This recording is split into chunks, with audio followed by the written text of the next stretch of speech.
The United States quarter dollar dated 1967 is an interesting piece of American coinage history, especially because it was produced during a time of major changes in U.S. coin production. A quarter dollar is a coin worth 25 cents, and it has been part of U.S. currency since 1796. The 1967 quarter belongs to the series known as the Washington Quarter, which features the portrait of George Washington, the first President of the United States. The Washington design was first introduced in 1932 to commemorate the 200th anniversary of Washington's birth, and was designed by the sculptor John Flanagan. The obverse front side of the 1967 quarter shows the left-facing profile of George Washington. Around the portrait are the inscriptions Liberty at the top and In God We Trust to the left of Washington's neck, while the date 1967 appears at the bottom. The phrase In God We Trust became standard on U.S. coins in the 19th century and represents a national motto expressing faith and trust in God. The word liberty symbolizes the founding principle of freedom that the United States was built upon. The detailed portrait on the coin reflects Washington's calm and dignified appearance, symbolizing leadership, independence, and the formation of the American Republic after the American Revolutionary War. The reverse backside of the 1967 quarter features an eagle with outstretched wings perched on a bundle of arrows, which symbolize strength and readiness to defend the nation. Beneath the arrows are two olive branches, representing peace. Above the eagle appears the Latin motto, E pluribus unum, meaning out of many one. This phrase represents the unity of the original 13 colonies that came together to form a single nation. Surrounding the design are the words United States of America and quarter dollar.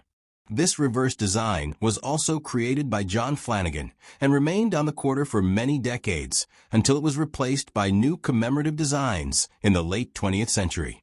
One of the most important historical aspects of the 1967 quarter is the material used to make it.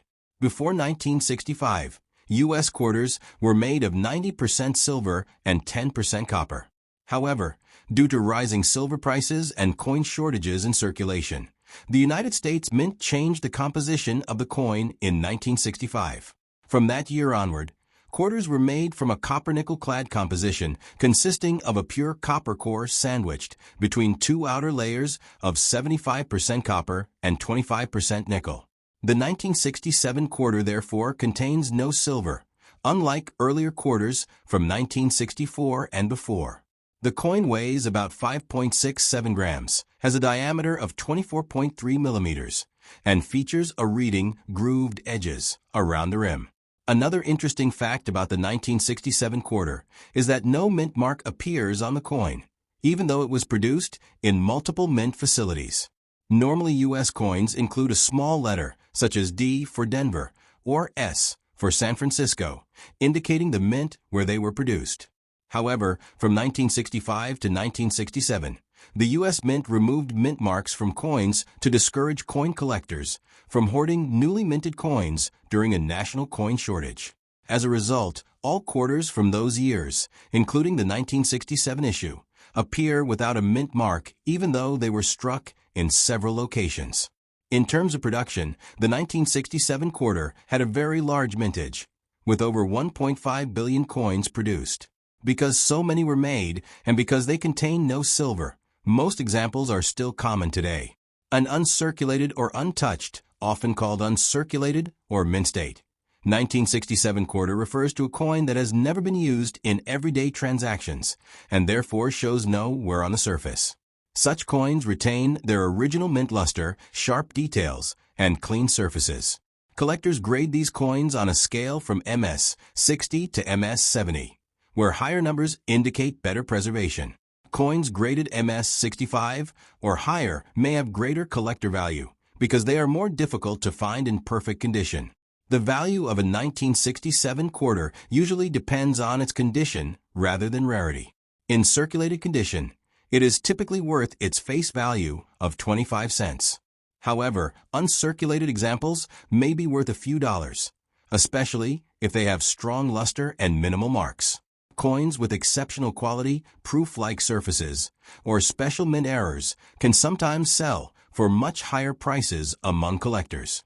Error coins such as double strikes, off-center strikes, or missing clad layers can significantly increase value because they are rare and unique. Collectors often store uncirculated quarters in coin holders, capsules, or albums to protect them from scratches, fingerprints, and environmental damage. Over time, even non-silver coins like the 1967 quarter can develop toning, which is a natural color change on the metal surface caused by chemical reactions with air and moisture. Some collectors actually appreciate attractive toning next top. The United States quarter dollar dated 1981 with a D, mint marked as part of the long-running Washington quarter, one of the most widely used coins in the currency system of the United States. The Washington Quarter series began in 1932 to celebrate the 200th anniversary of the birth of George Washington, who served as the nation's first president from 1789 to 1797 and played a crucial role during the American Revolutionary War. The design of the coin was created by the American sculptor John Flanagan, whose portrait of Washington remained on the quarter for decades. By 1981, the design had already been in use for nearly 50 years, and the coin had become a familiar and essential part of everyday transactions in American life. On the obverse front side of the 1981 D quarter appears the classic left-facing profile portrait of George Washington. Above the portrait is the word liberty, representing one of the core ideals upon which the United States was founded. To the left of Washington's neck appears the national motto, "In God We Trust." This phrase has appeared on U.S. coins since the 19th century and expresses the country's historic tradition of acknowledging faith and trust in God. Beneath the portrait is the date, 1981. To the right of the date appears the small letter D, which is the mint mark indicating that the coin was struck at the Denver Mint, one of the major coin-producing facilities operated by the United States Mint. The Denver Mint has produced billions of coins for circulation since it opened in 1906, and its D mint mark is recognized by coin collectors around the world. The reverse backside of the 1981 D Washington quarter displays a powerful American symbol, a bald eagle with its wings spread wide. The eagle stands on a bundle of arrows, symbolizing strength, readiness, and the ability to defend the nation. Beneath the arrows are two olive branches, which traditionally symbolize peace. Above the eagle is the Latin motto, E pluribus unum, which means out of many one. This phrase reflects the historical idea that many individual states and peoples united to form one nation. Around the edge of the coin appear the inscriptions, United States of America and quarter dollar, clearly identifying the issuing country and the coin's denomination of 25 cents. This reverse design, also created by John Flanagan, remained standard for circulation quarters until the late 1990s when commemorative designs began appearing. The composition of the 1981 D quarter is also historically significant because it reflects a change in U.S. coinage that occurred in the mid-1960s.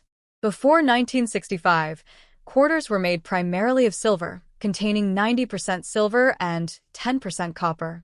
However, as the price of silver increased and the demand for coins grew, the U.S. government decided to remove silver from circulating coins. Beginning in 1965, quarters were produced using a copper-nickel-clad composition. The 1981 D quarter therefore consists of a pure copper core covered on both sides by layers made from 75% copper and 25% nickel. This sandwich-like structure creates the familiar silver-colored outer appearance, while keeping production costs low. The coin weighs approximately 5.67 grams, has a diameter of 24.3 millimeters, and features reeded edges, small grooves around the rim that were historically used to prevent precious metal coins from being shaved or clipped.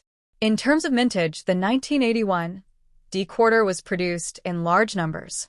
More than 250 million coins were struck at the Denver Mint for circulation that year. Although this number is smaller than some earlier years that exceeded 1 billion coins, it is still considered a relatively high mintage, meaning the coin is not particularly rare in circulated condition. However, 1981 quarters are notable among collectors because the early 1980s saw reduced production of mint sets and fewer high-quality uncirculated examples were saved compared with other years. Because of this, Collectors sometimes pay more attention to 1981 coins when searching for high-grade specimens. The condition of a coin is one of the most important factors affecting its value. Coins that have been used in everyday transactions are called circulated coins, and they usually show signs of wear such as flattened details, scratches, and dull surfaces. These coins are normally worth only their face value of 25 cents unless they contain an unusual error. On the other hand, coins that have never been used in circulation are known as uncirculated coins or mint state (MS) coins. These retain their original mint luster, sharp details, and bright surfaces. Professional coin grading services evaluate such coins on a scale from MS 60 to MS 70, with MS 70 representing a theoretically perfect coin with no visible imperfections under magnification. High-grade examples of the 1981 D quarter, especially those graded MS 65 or higher, can be worth several dollars or more to collectors. Next top. The United States quarter dollar dated 1776 to 1976 is one of the most famous commemorative coins in modern American circulation. This special quarter was created to celebrate the 200th anniversary of the independence of the United States, known as the United States Bicentennial. The year 1776 represents the time when the American Declaration of Independence was signed, officially announcing that the 13 American colonies were no longer under British rule. The year 1976 marks 200 years since that historic event. To honor this milestone, the U.S. government and the United States Mint produced special bicentennial versions of the quarter, half-dollar, and dollar coins. These coins were issued beginning in 1975 and continued through 1976, but all of them carry the dual date, 1776 to 1976, rather than a single year. The bicentennial quarter belongs to the long-running Washington quarter, which traditionally features the portrait of George Washington on the front. Washington was chosen for the quarter beginning in 1932 to commemorate the 200th anniversary of his birth, and he remains one of the most respected figures in American history because of his leadership during the American Revolutionary War and his role as the first president of the nation.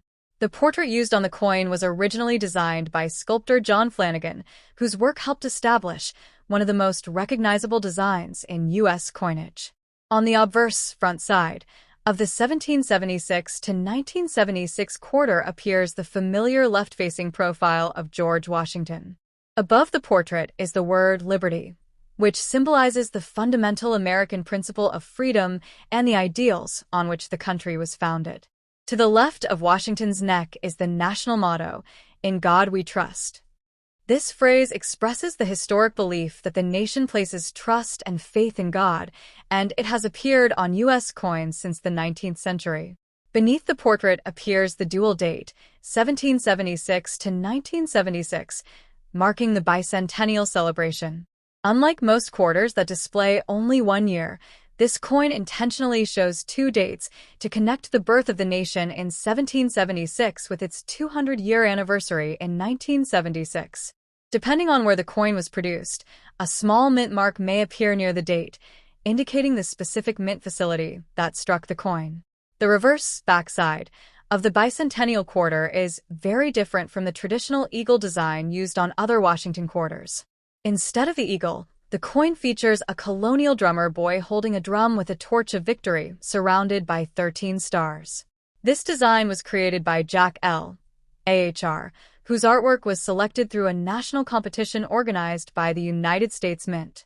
The drummer boy represents the soldiers and patriots who fought during the American Revolution, while the 13 stars symbolize the original 13 colonies that united to form the United States. Above the drummer appears the Latin motto, E pluribus unum, which translates to out of many one. This phrase reflects the idea that many different states, cultures, and peoples came together to create one unified nation. Around the outer edge of the coin appear the words United States of America and quarter dollar. The bicentennial quarter was produced at several U.S. mint facilities, including the Philadelphia Mint, the Denver Mint, and the San Francisco Mint. Coins from Philadelphia typically have no mint mark, while coins from Denver display a D mint mark and those from San Francisco display an S. The San Francisco Mint also produced special proof coins and collector versions with higher quality finishes. These proof coins were struck with specially polished dies and planchets to create mirror-like surfaces and sharp details. In terms of composition, most bicentennial quarters that were released into circulation were made from the same copper-nickel-clad composition used for regular quarters since 1965. These coins consist of a pure copper core sandwiched between two outer layers made of 75% copper and 25% nickel, giving the coin its silver-colored appearance. Each coin weighs approximately 5.67 grams, has a diameter of 24.3 millimeters, and features reeded edges around the rim. However, special collector versions were also produced containing 40% silver, primarily for sale in special bicentennial coin sets issued by the U.S. Mint. The mintage of the bicentennial quarter was extremely large, with more than 1.6 billion coins produced across all mints. Because so many were made, the coin is still very common today and is often found in everyday circulation. Most examples are worth only their face value of 25 cents, especially if they show signs of wear from circulation. However, coins in uncirculated or mint state condition may be worth a few dollars to collectors, especially if they have strong luster and minimal marks. Silver versions from special collector sets are usually worth more because they contain